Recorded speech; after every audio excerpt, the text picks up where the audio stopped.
Santiago demuestra que es un buen aficionado porque ha elegido para condolerse, para dejar aquí su grito de dolor, ha elegido una seguirilla. Y Manolo Sanlúcar, entre las mil, como decía Beni de Cádiz, las 1.000 millones, entre las 1.000 millones de cosas que aprendí de él, es que decía que el flamenco es tan rico y es tan directamente salido del alma humana que hay un cante para cada estado de ánimo. Hay un cante para la tristeza, para la alegría, para la esperanza, para el dolor. Y debería haber, que eso se está perdiendo, Santiago, y debería haber también un tipo de letra que se adapte a cada cante, ¿verdad? Porque tú has cantado en la seguirilla 2 cantes que son dramáticos, que son de dolor, pero hay muchas veces que oyes cantar seguirilla y está poco más o menos como el chiste aquel antiguo que se contaba, ¿no? Había que darle a un soldado la noticia de que se había muerto la madre y le dijeron al cabo que fuera a mirarla, hacerlo con delicadeza, ¿no? Y el cabo le dijo, fulanito, cantando, dice, vete para tu casa y olé, tu madre ha muerto. Pues ahí en el flamenco debería haber esa alianza entre el tipo de cante y la letra. Porque la letra, la lírica flamenca es una de las grandes desconocidas. La gente se cree o se queda solo con el cante y muchas veces, también porque hay muchos cantadores que vocalizan mal, esa es la verdad, se les olvida de reparar en las letras tan hermosas que dicen tanto con tan poco. Pero no quiero deslizarme por ahí porque entonces no hablo de aquello a lo que he venido aquí. Yo tuve la suerte de conocer a Manolo a finales, mediados de los años 80.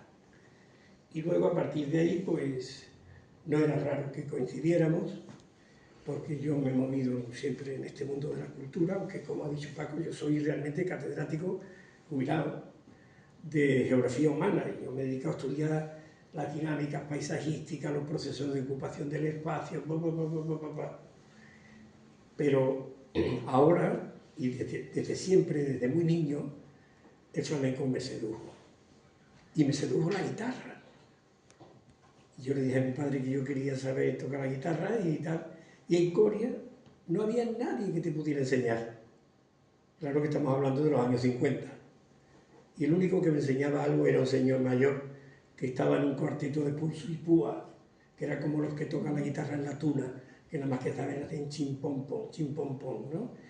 Bueno, por lo menos me enseñó los acordes aquí para tocar sevillanas, las fandangos de Huelva, no sé qué, y ya a partir de ahí yo, incluso cuando estuve en Córdoba trabajando allí, mi primer empleo como profesor, iba a una academia por la tarde, y bueno,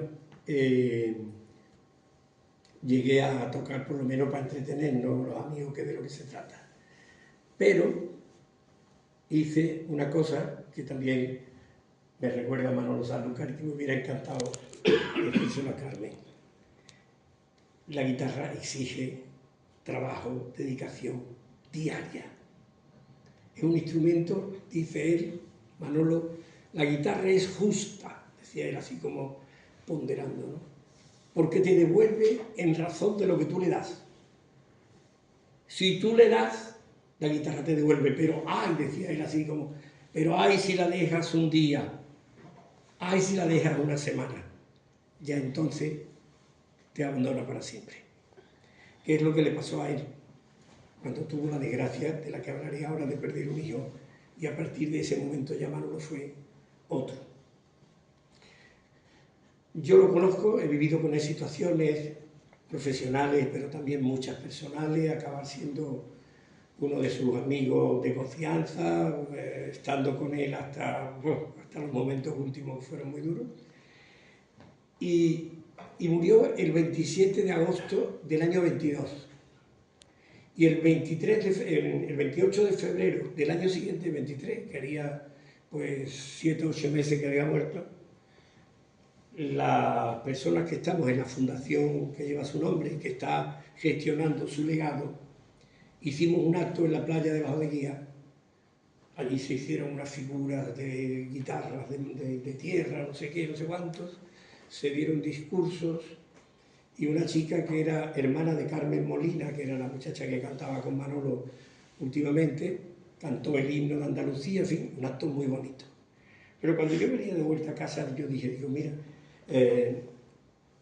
este acto ha estado muy bien, pero ya no existe, el acto ya no existe.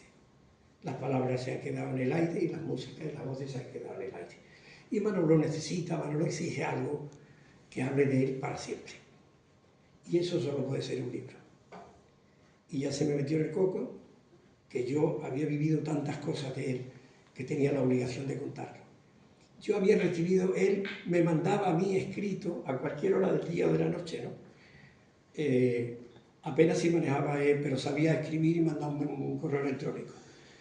Y yo tenía muchas cosas escritas por él que son verdaderos tratados sobre el flamenco, reflexiones sobre el flamenco. Y yo creía y sigo creyendo que esas cosas debían estar en las manos de los aficionados, que yo no tenía ningún derecho a guardármelas para mí. Y que entonces lo que yo tenía que hacer es hacer un libro. Eso lo pensé el 28 de febrero del 23. Pero hasta el principio del 25, hasta la primavera del 25, no tuvo el niño criado. Así que ha sido un parto más largo, ¿eh? Pero 600 páginas. Yo creo que ni cuando hice la tesis doctoral escribí tanto. Pero Manolo es una figura de tal calibre que es un tema sin final. Porque lo que yo pretendo hoy, ahora cuando haga la serie de comentarios, por cierto, deberíamos apagar esta luz, ¿no?, para ver esto. Cuando yo haga ahora una serie de comentarios sobre las fotos que he seleccionado solo unas pocas. No, así se ve bien, ¿no? Así se ve bien. Sí. No, y además no necesito verlos a ellos. No parece que estoy hablando solo. Un poquito más y atrás. Sí. Está bien, está bien. Ahora, si lo veis, cuando yo estudiaba, yo tenía la costumbre de estudiar en mi casa, en una casa de un campesino de mi abuelo, ya sin campo ni nada, porque él era un campesino de la marisma antes de que llegara el arroz. Y entonces el sobenado que teníamos en la casa, que se llenaba de cebada, de trigo, de garbanzos, no sé qué, se quedó inservible. Y allí tenía yo mi pequeño estudio. Y yo me ponía a estudiar y leía solo, así, leía de un lado para otro. Y un día entró una chica nueva para ayudar a mi madre. Y entonces por el patio, él daba una ventana, daba al patio, y ella oía y le dijo, Carmen, yo me voy de aquí. ¿Por qué? Dice, porque hay un señor ahí arriba hablando solo. Y digo, es mío, es mío. Bueno, pero lo que les quería decir que el comentario, les voy a hacer algunos comentarios así salpicados para que os hagáis una idea de qué clase de personas estamos hablando. Y cuento eso que se llama ahora el spoiler, ¿no? Empiezo por el final. Porque Manolo, si yo hiciera aquí ahora mismo una encuesta y dijera, poner en un papelito, ¿qué sabéis de Manolo Sanlúcar? Seguro que un porcentaje altísimo diría, un guitarrista. Un guitarrista, y lo era. Pero Manolo Sanlúcar fue un guitarrista que tuvo la fuerza de voluntad de estudiar música cuando ya tenía 30 años y era un triunfador y terminó haciendo composiciones sinfónicas, de tal manera que nos ha dejado un legado de música sinfónica flamenca detrás del sueño que él tuvo siempre, poner música flamenca a la misma altura que las demás músicas del mundo. Dice, yo me he comportado, dice él, en un documental que hizo mi hijo, Juanma, que hizo un documental sobre él, que está en la plataforma, en Netflix me parece que está, que se llama Manolo Sanlúcar, el legado, y él decía que a él le contaron de niño un cuento de un loco que tiraba piedras a la luna. Y el loco tiraba piedras a la luna, un día y otro. Y decía Manolo, el loco no le dio nunca a la luna, pero no vea usted a dónde llegaba. Como tiraba todos los días, resulta que dejaban. Y yo he sido igual, como el loco tirando piedras a la luna, intentando plantearme retos y solventando retos hasta donde pudiera, ¿no? Y el reto suyo fue ese. Yo no podía consentir, estoy contando el final de la película, ¿eh? Yo no podía consentir que yo me encontrara o que viniera por Andalucía un músico austríaco fascinado por la música flamenca, y le dijera a un guitarrista flamenco o a un cantador flamenco: ¿me quiere usted explicar qué es una seguidilla? Y el cantador le diría: se pone el vello de punta. Eso hay que ser aquí, usted no puede entender eso. Pero claro, hay un lenguaje, que es el lenguaje musical, que lo entiende el alemán y el ruso y el yugoslavo.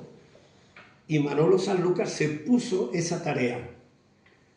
Yo creo que el flamenco tiene que estar construido además y explicado con un lenguaje que entienda al mundo entero. Porque es verdad que la música flamenca está internacionalmente respetada y se vuelve loco la gente, sobre todo con los guitarristas. Y yo he sido testigo en muchos sitios. Pero era necesario, para poder rodearse con las músicas del mundo, era necesario hacer ese trabajo. Y ese trabajo lo ha hecho Manolo, y como terminaré diciendo, es un trabajo que vamos a empezar a desarrollar en un centro de estudio de la guitarra flamenca que queremos inaugurar en Sevilla en octubre. Pues veamos algunas fotos, ¿no? Unas fotos. La primera, pues yo he querido empezar por ahí, porque Manolo Sanlúcar, ¿quién es? Manolo Sanlúcar es un guitarrista, es un músico, es un teórico, es un escritor, es un poeta. Todo eso es Manolo. Lo que pasa es que la imagen del guitarrista y del compositor es tan fuerte que eclipsa a las demás. Pero Manolo ha sido, sobre todo, como digo aquí, una persona que nace en un pueblo de Andalucía la Baja y que se compromete toda su vida con una serie de valores. Andalucía, la cultura, el flamenco y todas aquellas otras causas que él siempre entendió que necesitaban. Manolo Sanlúcar, terminando ya su vida con un hilo de voz, intervino cuando le pusieron su nombre al auditorio de la Merced, que ahora se llama Auditorio Manolo Sanlúcar, y el día que inauguramos en la sede de su fundación en Sanlúcar, la escultura en bronce. En los dos momentos le dieron un micro y habló. Y en los dos discursos que están recogidos en el libro, su idea constante es: yo he hecho esto porque es un compromiso que heredé de mi padre, que era un flamenco, y que yo no tenía más remedio que cumplir su voluntad de trabajar por el flamenco y defender Andalucía y respetar Andalucía. La palabra Andalucía quizás sería una de las últimas que dijo en su vida. La siguiente, les muestro también, estas fotos las conseguí un día brujuleando por Sanlúcar. Entré en un bar del casco antiguo, de esos que están un poquito apartados del turismo, y me encontré con esta foto, me volví loco, claro, la de la izquierda. Entonces, Manolo siempre ha dicho que él tiene un temperamento doble, porque por un lado es muy anárquico, pero por otro lado es ordenado, estable, muy perseverante. Ay, menos mal que tengo apuntadores. Perseverante con el trabajo, tal. Y él dice: toda la parte buena de disciplina se la debo a mi madre. Y todo ese puntito de locura que los artistas deben tener. Porque a mí un artista aburrido no me interesa nada. Pero ese puntito de locura que los artistas tienen que tener, porque un artista tiene que ser un ser único, viene de su padre. El padre es un personaje del que te reúnes con ellos son 5 o 6 hermanos, y empiezan a contar anécdotas del padre y no acaban. Pero fíjense, el padre quiso ser torero, pero empezó a tocar la guitarra. Y cuando se quiso casar con la madre, que era de una familia de Sanlúcar acomodada, la familia de la madre no quería ni verlo. ¿Dónde vas tú con el loco este, no? Y entonces él es el que empezó a aprender la guitarra. Ahora os explicaré cómo, para que veáis cómo eso es literatura. Es decir, si yo escribiera una novela, un relato con la vida de un personaje como Manolo Sanlúcar y me inventara un padre como este, diría ustedes que los novelistas esto es lo que inventan. Pues esto es la realidad la literatura está en la realidad. Él, ahora os explicaré cómo aprendí a tocar la guitarra, pero a ver si soy capaz de leer estos libros, que no lo puedo leer. ¿La pantalla quizás? Pero sí, voy a ver aquí la pantalla. Bueno, pero como me sé la parte final, que es la que interesa. Él dice, cuando yo me muera, no llorarme, montarme una fiesta. Y termina los 2 últimos versos, dice, y aunque lo que digo parece locura, poner mi guitarra en mi sepultura. La siguiente, por favor. ¿Cómo aprendió este hombre a tocar la guitarra? Si veis, y yo creo que deberíais de organizar un viajito a Sanlúcar para ver la fundación. Está previsto. Pues me avisáis, por si yo estoy allí para poder ayudaros.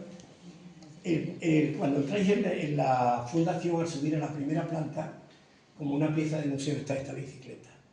La bicicleta es la bicicleta con la que el padre iba de Sanlúcar a Jerez, que hay distancia, hay en bicicleta, para recibir clases de un guitarrista que era en su época famosísimo, Javier Molinas, que era el guitarrista de Antonio Chacón. Era un guitarrista como hoy puede ser, no sé, no Paco de Lucía, porque Paco de Lucía es rancho aparte, pero sí los grandes guitarristas que hoy acompañan a todo el mundo, ¿no? Y el padre venía de Jerez y sentaba a Manuel delante y le enseñaba la faceta y todas esas cosas que había aprendido de Javier Molina. Y Manuel lo contaba, y yo también lo he recogido ahí, que él no descubrió su pasión por la guitarra hasta un día que su padre venía, entonces tenía una panadería, le daba la guitarra, venga Manuel, el padre se veía muy pesado y tal, y Manuel vio un día que hizo así, y el padre le dijo, ¿no quieres? Le quitó la guitarra, la puso sobre unos sacos y le dijo, se acabó, a trabajar en la panadería.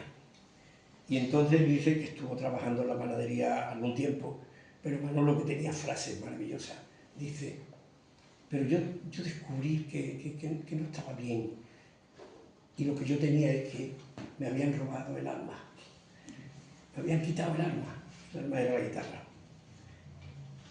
Manolo tenía estas frases, pero no creáis que las decía después de llevarse media hora pensando, Eso lo decía como si estornudara.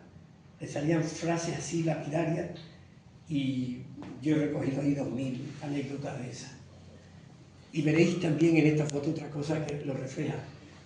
¿Sabéis? La bicicleta está apoyada sobre un recipiente de... No sé si se verá bien ahí. ¿Arena? Arena no, son lentejas. Claro, sí, de barro. Son lentejas, y entonces también tiene su historia, que el padre le decía, si tú en una caja grande pones cada día una lenteja, ahí llegará un día que la caja se llene de lentejas. ¿Qué? Pues miren ustedes que con estos dos ve uno en la fundación esto y ya empieza a saber de qué personaje hablamos. Voy ahí intentando ir un poquito de prisa. Él con 30 años compuso esto que veis ahí, 71, en el año 71-72. Mundo y formas de la guitarra flamenca. 3 discos, donde está hecha, digamos, la síntesis de lo que la guitarra flamenca era en ese momento. Eso solo se lo puede permitir una persona que domina el instrumento y que está si él con 13 años lo trajo el padre a Sevilla, a La Campana, donde estaba el bar de Pastora Pavón, allí en La Campana, para que dice él que Pastora le decía gatito, porque ha sido siempre de mucho pelo, ¿no? Y entonces vino para que lo oyera tocar, y pocos días después estaba ya en la compañía no de Pepe Marchena, de Manolo Malagueño, o sea que desde los 13 años por ahí dando bandazos, con 71 años era capaz de hacer eso.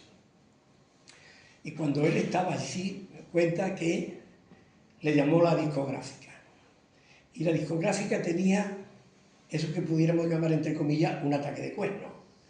Porque en el 72 Paco de Lucía había publicado Entre dos aguas. y la rumba Entre dos aguas estaba en el número 1 de todas las listas de éxito y ganando mucho dinero. Y el dueño de la discográfica le dice, tienes que darme otra cosa parecida.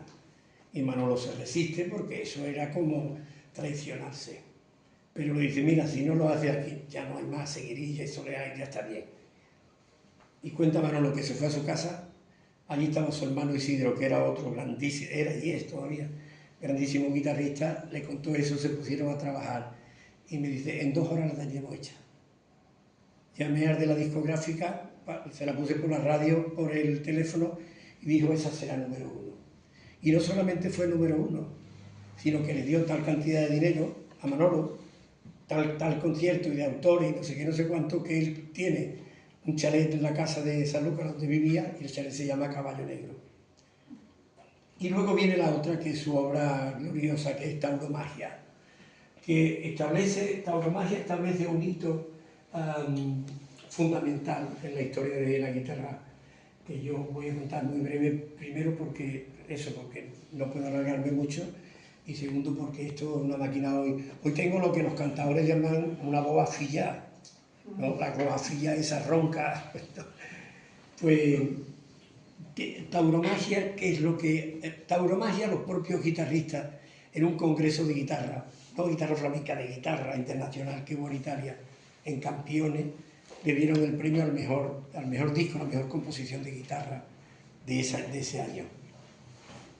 Lo que innova ahí Manolo Sanlúcar es lo siguiente, lo voy a explicar muy brevemente. Ustedes cogen un disco de guitarra flamenca, de quien sea, ¿no? Y ponen primero, no sé qué, bulería, segundo, soleá, tercero, tango. Es decir, son 10 toques, cada uno es una cosa, que no tiene nada que ver con los demás. Pero Manolo Sanlúcar, en esta obra Tauromagia, lo que cuenta es el ceremonial que supone una corrida de toros, desde que nacen los toros en la dehesa hasta la puerta del príncipe, del triunfo del torero. Entonces, una cosa y otra está relacionada. Si tú ves los títulos, pone nacencia, banderilla, tercio de vara, la muleta, no sé qué. Y toda la obra, que son 10 o 12 partes, realmente es una sola obra. ¿Me he explicado? Sí, Perfectamente. Es decir, fijaos. Porque esto significa que él incorpora un argumento. Porque normalmente los discos de guitarra flamenca son una suma de cosas. Pero él no, él incorpora un argumento y construye este tipo de obra como si fuera una sinfonía. Las músicas clásicas son eso. Tocan una cosa con la otra, pero todo está relacionado porque es una historia la que te quieren contar. Y él hace eso. Y ya luego, claro, hizo Locura de Brisa y Trino con obras de García Lorca, hizo Ir Regresarte, una composición con obras de Miguel Hernández, el poeta, y eso fue un camino que abrió completamente. Pero fíjense, cuando Manolo ha triunfado y ha recorrido ya teatros del mundo entero con Caballo Negro y luego más todavía con Tauromagia, ya está estudiando música.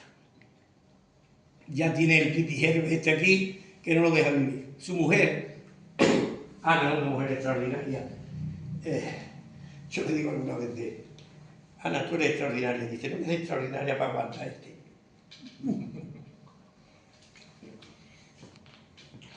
Dice que cuando vivía aquí en Madrid, que yo vivía mucho tiempo en Madrid, venía de tocar en el Quinto Pino, llegaba al pequeño piso donde vivía, y si eran las 4 de la mañana, no se acostaba sin hacer los ejercicios. Pone la guitarra, tú que tienes guitarra, ¿no? ¿Cómo se llama? La esponja, para que no suene la guitarra por la noche, ¿no? Y dice, no se acostaba sin hacer ese ejercicio. Lo siguiente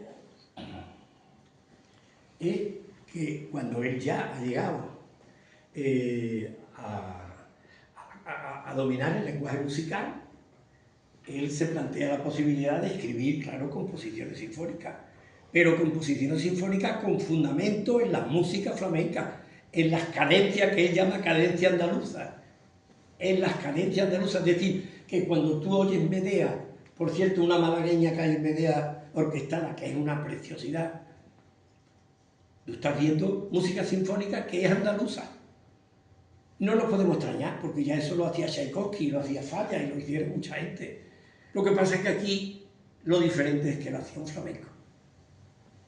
Y que lo hacía perfectamente.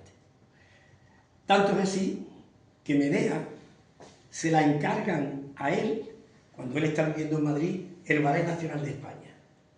Entonces Medea es una sinfonía que tiene a su vez una versión, se presenta también como música para el baile del Ballet Nacional de España. Y a día de hoy es la obra más veces representada por el Ballet Nacional de España en toda su historia. Y le iban a dar ese encargo a Leonard Bernstein, que es un gran compositor de música de cine y tal y cual, y él no podía, por la razón que fuera, y dijeron Manolo, hombre, pues si de Leonard Bernstein pasan a Manolo, por algo sería, ¿no? Y si uno entra en su casa, como yo entré la primera vez, hay una amiga mía que fue jefa de mi gabinete durante mi rectorado y tal, que me decía a mí que yo soy mitómano. Es verdad. Mitómano quiere decir el que siente mucha admiración por la gente que triunfa y por la gente que está en... Es que la persona que llega arriba por el camino recto, si ha llegado con historia, eso no me interesa a mí, pero la persona que con el camino recto llega a ser un gran cirujano, un gran músico, un gran X, un gran Y, tienen que tener algo. Porque en la lista de salida para ser médico hay mucho. El que esté arriba del todo va a ser por casualidad. Habrá tenido suerte o lo que sea, pero por casualidad no puede ser. Algo tiene. Entonces a mí me han interesado siempre, por eso yo mis estudios y mis libros de flamenco sobre todo son libros de testimonio. Yo he escrito sobre Lebrijano, yo he escrito sobre Morao, yo he escrito sobre Cristina, yo he escrito este libro sobre Manolo. Y cuando yo estaba de rector, monté unos cursos de verano que se llamaban Los flamencos hablan de sí mismos. Y iban allí, figuras, allí pasaron todos, Fosforito, María Pajé, todos, durante 5 o 6 años. Hasta que tuve un rector que me sucedió, que era más listo que yo, evidentemente, y consideró que eso no era materia interesante para los cursos. Bueno, pues bendito sea. Y entonces eso incluso lo hemos hecho en unos libros, y hay 5 o 6 libros con cada uno de esos cursos. Pues la primera vez que yo entré en su casa, te voy a enseñar el estudio, y el estudio está en la primera planta. Y la única foto que había allí, tú puedes esperar que estuviera allí el niño Ricardo, o Sabica, o uno de esos, la única foto que había era Bela Bartók. Y era que él estaba estudiando la obra de Bela Bartók. Y luego resulta que me encontré un día a Norberto Torres en el libro.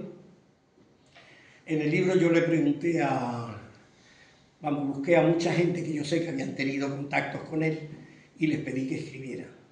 Entonces ahí hay un texto de Carmen Linares, de Juan Carlos Romero, de Carmen Molina, que es la chica que canta con él al final del último día que Nerja canta su canción de Andalucía, y cada uno. Y entonces uno de ellos, Norberto Torres, que es un chico, un tío de Almería, pero que nació en Francia y tal, dice que él fue a buscar a Manolo a Francia cuando estaba él haciendo una tournée, no sé qué, y que cuando llegó al sitio donde lo citó se lo encontró leyendo el Tratado de Armonía de Schoenberg. Es decir, del patio de su casa, de las lentejas, a eso. ¿Es para mirarlo o no? Eso que le tocó una quiniela como el que se pone rico con la primitiva, o eso es una vida entregada a eso. Y está también García Asensio, que le ayudaba a orquestar, y Luis de Pablo. Manolo escribió un libro que se llama La guitarra flamenca, teoría y práctica, y se lo prologó Luis de Pablo. Vamos a ver el siguiente, se me va acabando la pila. Ahí tenéis la de arriba, aljibe, locura de Griseltrino, esta obra de la derecha, no sé si acertáis a verlo, el que está sentado con el pelo blanco es Rafael Alberti, y Manolo está ahí detrás, y ahí está también a la derecha, está el tío con la corbata, y en medio estamos Serrat Caballé. Esto es una obra que se llama La Gallarda, que se estrenó en Madrid en el año 92. Le voy a contar la historieta. Si tuviera aquí mi nieto Juan Madrid, bueno, ya estamos con la historia, ya está. Esta obra se estrena en el 92, pero estaba escrita por Alberti desde los años 50, cuando Alberti estaba exiliado en Argentina. Estaba en Argentina. Y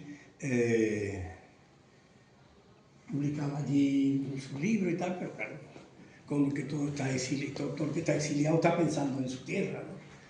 Él escribió allí las canciones del río Paraná, y hay un poema que empieza diciendo: hoy las nubes me trajeron el mapa de España, qué pequeño sobre el cielo y qué grande sobre el suelo la sombra que reflejaba. Pues Alberti, uno de sus amigos, le invita a pasar temporadas en Chile, en una finca que se llama La Gallarda. Yo he preguntado a 2000 personas que por qué ese título, y no lo sabían. Así que lo he descubierto yo. ¿Y cómo lo he descubierto? Gracias a leer la biografía de una mujer excepcional, que como tantas otras, fue un poco minusvalorada por la brillantez del marido que tenía al lado. La mujer de Alberti, María Teresa León. Si tienen la oportunidad de leer alguna de las 2 o 3 biografías que hay ella, háganla. Yo leí un párrafo y déjenme que les abra aquí un poquito el corazón. Leí un párrafo ahora ya cuando nos diagnosticaron el Alzheimer para mi mujer, sino cuando ya el Alzheimer era la locura que es. Y cuenta María Teresa León que cuando ellos se vinieron ya a España, ella dejó un hijo en Buenos Aires. Y al cabo de unos años, el hijo vino a verla.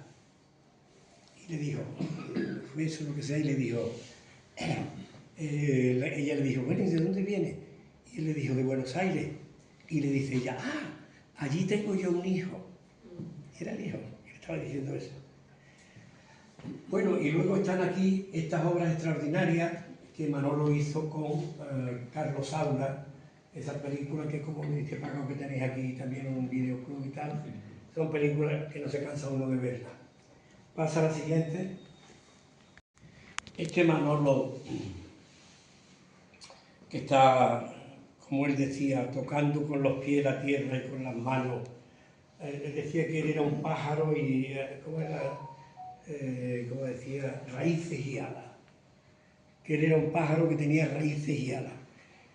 Y entonces tiene una desgracia, la mayor que puede pasar a un ser humano.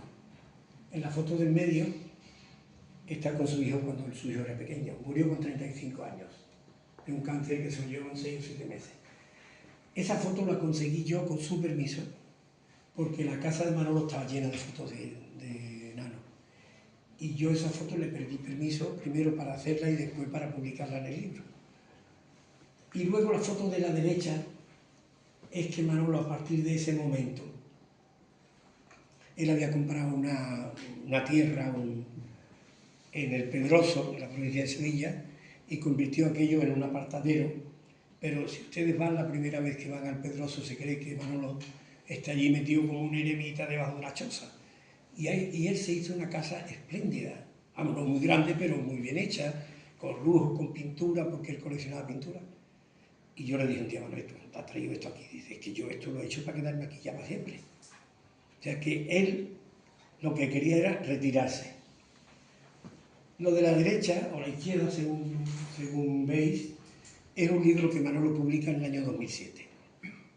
Manolo Sanlúcar después de la muerte del niño, ya es otro.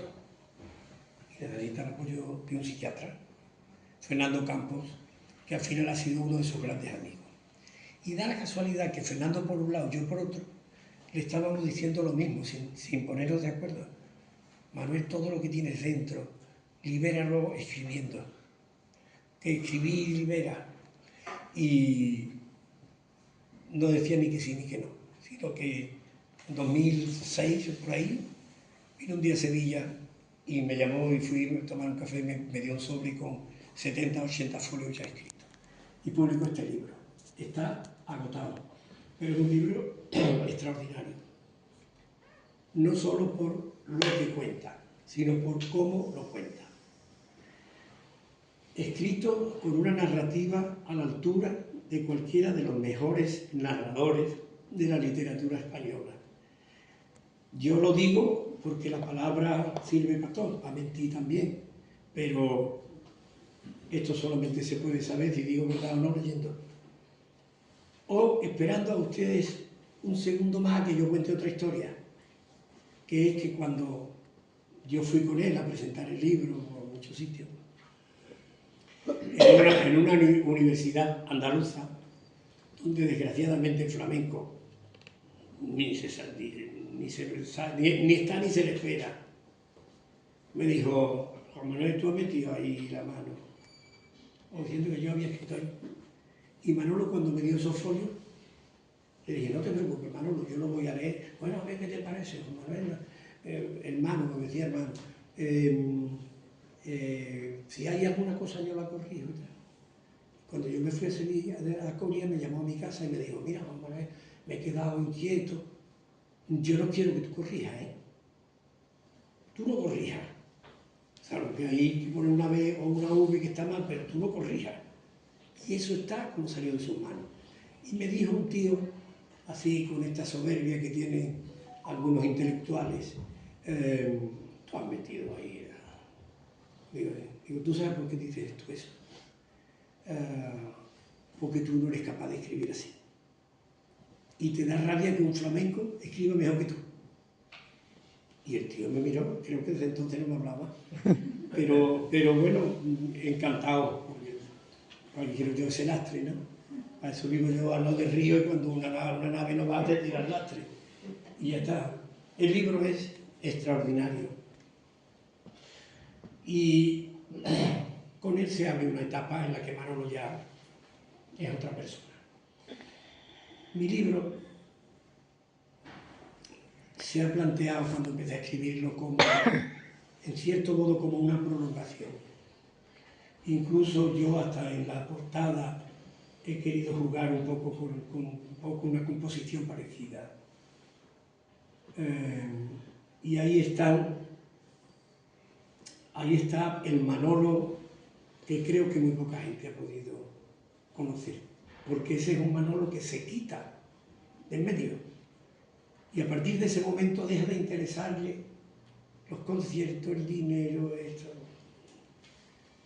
Le dieron un premio, el premio de la Junta Pastora Pavón, en un jurado que percibí yo, pero que no le dije nada, porque si no, no hubiera aceptado. Y como tardaron mucho tiempo en entregarlo, no sé por qué, pues un día lo llamaron, que le tenemos que dar el premio, y dijo, yo no quiero nada del premio ni de premio de nada. Me llamaron a mí, tuve yo que decir, mami, no puedes decir que no, yo en la Junta de Andalucía y tal. Es que claro, una persona que pierde un hijo, y otra cosa puede haber que le interese. ¿Sabéis una cosa que escribe Manolo ahí? Y que yo digo, ha copiado a Manolo, porque no es posible que escriba lo mismo con las mismas letras y con las mismas palabras. Un escritor colombiano que se llama Héctor Abad escribió un primer libro autobiográfico hablando de la época mala de Colombia, del terrorismo y eso. Y publica un libro en el que cuenta un viaje a Ucrania. Porque ese libro del terrorismo se tradujo al ucranieso, como se llama, el ucraniano. Y la escritora y tal lo invitaron a presentarlo, pero ya cuando él va ya está la guerra. Entonces él quiere acercarse por esta curiosidad a los sitios donde está el frente, más cerca del frente, y mientras están compartiendo una comida después de haber visitado el frente, viene un obús de esos, pega un trayazo, se carga a 2 de los que estaban en la mesa, uno de ellas la que había traducido su libro. Y entonces él escribe un libro que ya no es el viaje a Ucrania, ya es un alegato contra la muerte. Mire si no habría ahora para escribir, ¿eh? Un alegato contra la muerte. Y él escribe una cosa que ya no está escrito 10 años antes Manolo en su libro, que dice: el lenguaje, siendo tan rico, no ha inventado todavía la palabra. Sabemos que el que pierde a la mujer se llama viudo, el que pierde a un hijo se llama, o sea, el que pierde al padre es huérfano, pero para el que pierde un hijo no hay palabra. No hay en lenguaje una palabra que sea huérfano de hijo, no hay una palabra. Y esas mismas palabras que Manolo tiene escritas en su libro en 2007, Héctor Abad la escribe como 10 o 12 años después. Manolo entonces ya a partir de ahí es otro. Y lo que se dedica es dar algunos conciertos, pero ya él lo que se preocupa es sobre todo porque quiere que su legado, su obra, lo que él ha sido capaz de hacer, no se pierda. Y que los demás lo puedan aprovechar, y que los guitarristas jóvenes sepan el camino que él ha elegido, bla, bla, bla, bla, bla, bla, bla. Y ya esto lo voy a decir muy, muy deprisa, pero por eso, cuando él está ya en sus últimos tiempos, hay una persona,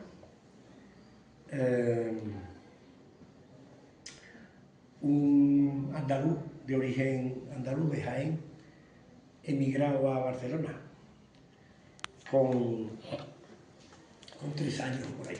El padre empieza a trabajar como empleado de casas de seguro, total que el padre se queda con la copla, crea una empresa, que el hijo tiene una empresa que se llama Aura Seguro y tiene que estar, como se dice, en el taco, porque tiene sucursales ya prácticamente por toda España. Ahora ha abierto una línea de seguro también de salud, saliendo de salud. Y él, un loco de la guitarra y un loco de la música de Sanlúcar.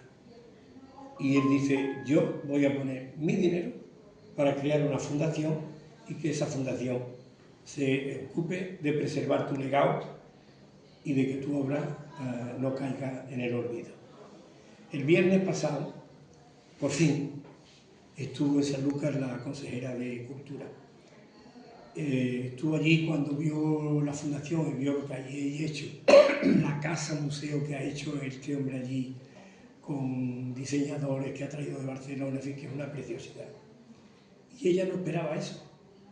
¿Por qué? Porque está acostumbrado a que nosotros, primero, no hay un andaluz rico que se gaste el dinero en eso, ni las empresas.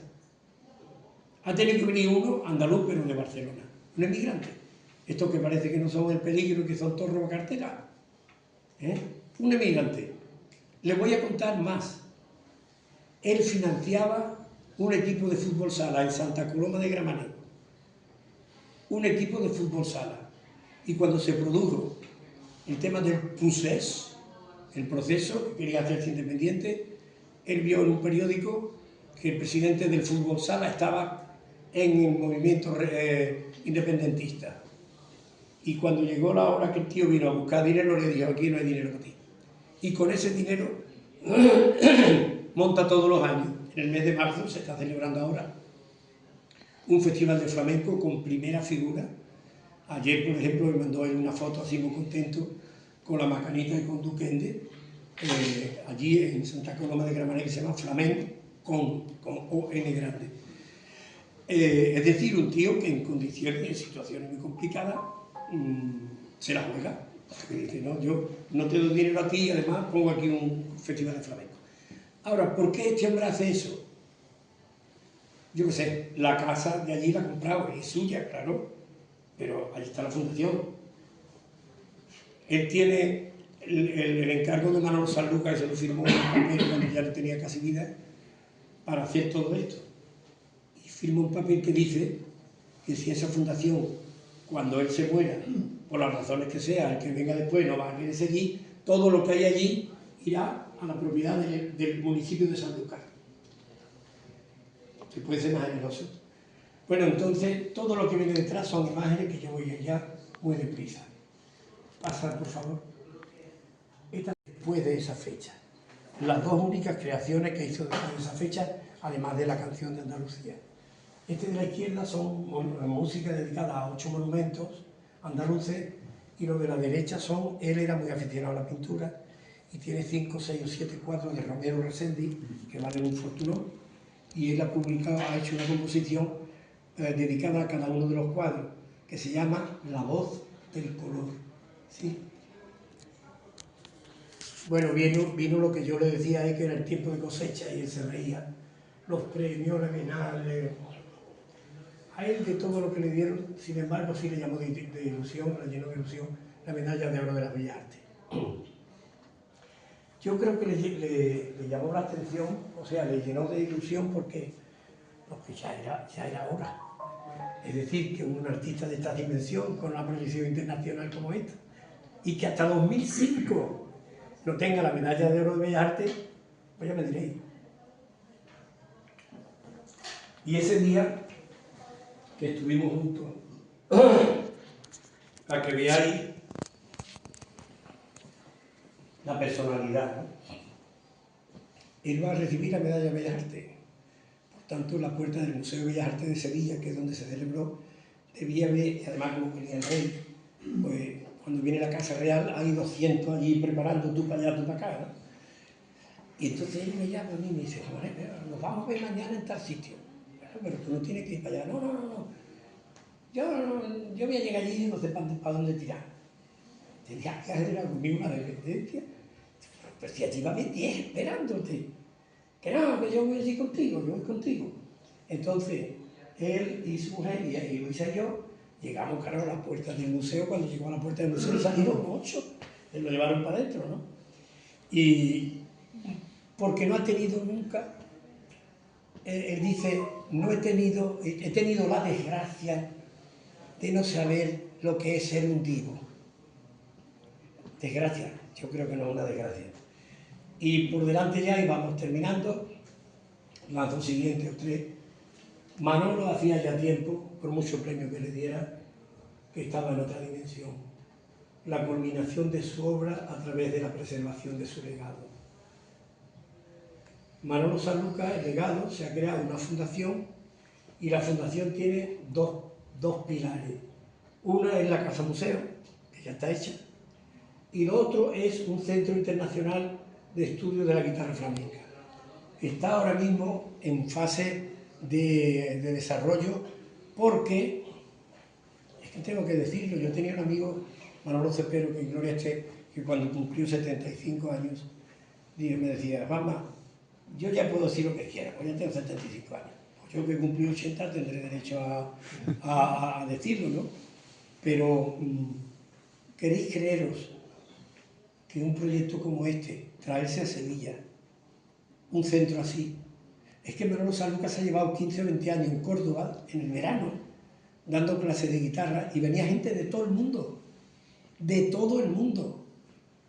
En el documental que mi hijo dirigió, quisimos que salieran alumnos suyos, y él dijo, para que no se enfade nadie, los extranjeros. Y ahí había un griego, que se llama Sócrates, guitarrista buenísimo, y un chino, que ahora está dando conciertos en China y que le llaman el gitano de Pekín. Se llama Can Guan. Y Manolo a los alumnos así los metía en su casa, una casa muy grande allí, y él les daba clase allí sin cobrarle nada, comiendo, bebiendo y durmiendo. Claro, el chino, que no podía estar acostumbrado a eso, le llamaba abuelo. Y cuando él vio que Manolo me llamaba hermano, el chino, que tiene un tonto, no, dijo, entonces tú eres mi tío. Porque es tu hermano. Y me llama por teléfono, o sea, Tito, así. Y eso no ha habido respuesta en Sevilla del ayuntamiento, ni de la Junta, ni de su muerto. Porque decían, la respuesta era la peor de las posibles. Sí. Y 6 meses después, no. 6 meses perdidos. Y José Martínez ha hecho otra inversión. Va a trasladar su oficina de Sevilla a una casa en la avenida de Cruz Campo, una casa de Aníbal González, preciosa, y se está arreglando. Y si todo va bien, en octubre probablemente empezarán los primeros cursos de ese centro. Y creo que nada más. Bueno, está la película de mi niño. Esta ha sido una experiencia también, porque nosotros íbamos a grabar a Manolo cuando ya Manolo estaba también con enfermedad, en fin. Esto que se dice el gusto perdido, ¿no? El gusto perdido. Y había días que llegábamos y te lo encontraba allí en pijama, no sé qué. Bueno, venga, pues prepárate, ¿no? Ahora. Nos íbamos a dar una vuelta, tomamos café, repetíamos, ya se había duchado, venga, vamos a ponernos a grabar. Y además, te cuento esto, porque si no, me parece que estoy abusando de las historietas. Él me decía a mí, tú tienes que venir. Digo, ¿yo para qué voy a venir, Manuel? Sí. A quitarme la cámara, el otro, el director. Dice, no, tú pones. Entonces, aquí estaba la cámara, y ahí donde está él, se ponía él, y yo me ponía aquí. Y entonces, pues, le preguntaba. Pero claro, Manolo, a partir de una pregunta, que tú le preguntas cuántas son 2 y 2, y termina hablando de la guerra de Turquía. Se mete por unos berenjenales, pero todo con mucho atractivo. Y me decía a mí, yo de vez en cuando te miro, si tú ves que estoy diciendo alguna barbaridad, tú me haces a mí así. Yo que iba a decir barbaridad, mientras más dijera mejor, luego eso se monta y ya está, ¿no? Pero en fin, lo pasábamos muy bien, pero a veces viajábamos sin saber si íbamos a poder grabar, ¿no? Y la última imagen es lo que ahora ya está hecho, que es toda su experiencia, todo su conocimiento, todo lo que era estudiado sobre tal, está en una obra de 13 CDs que se financió, si no toda, en un porcentaje muy alto, con ayuda de la Junta de Andalucía. Y la Junta de Andalucía, en el gobierno anterior, que eran los míos, y el gobierno de ahora, que no son los míos, la tienen en el mismo sitio, en un cajón. El viernes estuvo la consejera allí y se lo dijeron, porque yo soy una persona educada, y si ella va allí con el protagonismo de ser consejero, ¿qué hago yo a su lado? Si cuando ella estaba haciendo la comunión ya era yo consejero. Entonces yo estuve, ¿sabes? Un poquito para salir la foto y no molestar. Por cierto, el mandamiento número 11, ya lo aprobó el Papa, no molestar. Pues eso lo tengo yo bien aprendido. Yo creo que es el único mandamiento que cumplo. Y se lo dijeron. Y dijeron, mira, esta obra no solo porque es excepcional, sino que está pagada con dinero público, que estamos esperando para hacer esto. Entonces hay un primer acuerdo para que entre el gobierno andaluz y la fundación hagamos una propuesta, se vea de qué manera se le puede dar eso difusión, de manera que quede a disposición de los aficionados a flamenco y de la peña y de lo que venga ahí. Iba a terminar a las 8, pero terminaron a las 8:06.